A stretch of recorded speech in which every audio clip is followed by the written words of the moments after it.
नमस्कार, मैं हूं संजीव शर्मा और आप देख रहे हैं नेशन नाउ समाचार। पाकिस्तान में छुपे आतंकियों पर भारत का कहर और अब धर्म गुरुओं का हुंकार। मेरठ के ज्योतिषपीठ के शंकराचार्य अवि मुक्तेश्वर आनंद ने कहा कि अब और भी कड़ी कार्रवाई होनी चाहिए ताकि पाकिस्तान 100 साल पीछे चला जाए।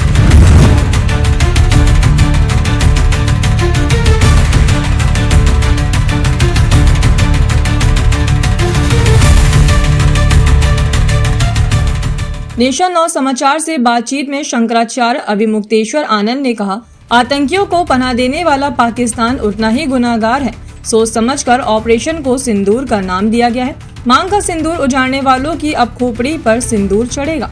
उन्होंने कहा कि भारतीय सरकार से और भी कड़ी कार्रवाई की उम्मीद है, एक ऐसा वॉर जो पाकिस्तान को 100 साल पीछे ढकेलता है। देखिए,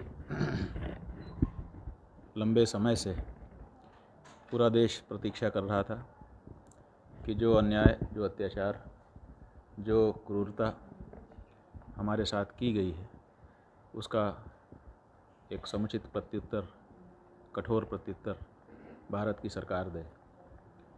थोड़ी देर लगी लेकिन शुरुआत हो गई है। जो कार्य बीती रात हुआ है बिल्कुल सही हुआ है, क्योंकि जवाब देना बहुत ज़रूरी था और ये जवाब हम अभी समझते हैं कि ये शुरुआत है। केवल इतने से ही हम जवाब अभी नहीं पूरा मान रहे हैं।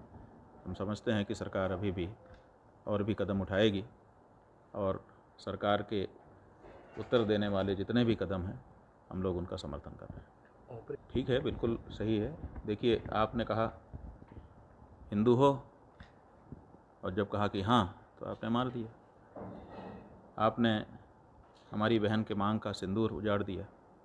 इसलिए बिल्कुल सही नाम सोच समझ करके चुना गया। आप किसी का सिंदूर उजाड़ने का काम मत करिए। ये सिंदूर वो जो भी बताया जाए।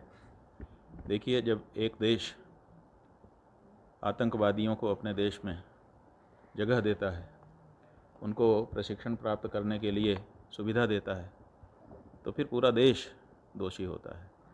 आप आतंकी में और सिविलियन में अंतर कर रहे हैं, ये आपकी विशेषता है। लेकिन सच्चाई क्या है? सच्चाई ये है कि आतंकवादी का समर्थन करने वाला आतंकवादी ही होता है। देश में आपने कैसे उनको जगह दे रखी है? तो इसलिए ये बहुत ऊंची बात है कि हमने किसी सिविलियन पर टारगेट नहीं किया है, लेकिन सिविलियन तो उन्हीं के पीछे खड़े हैं, सरकार तो उन्हीं के पीछे खड़ी है।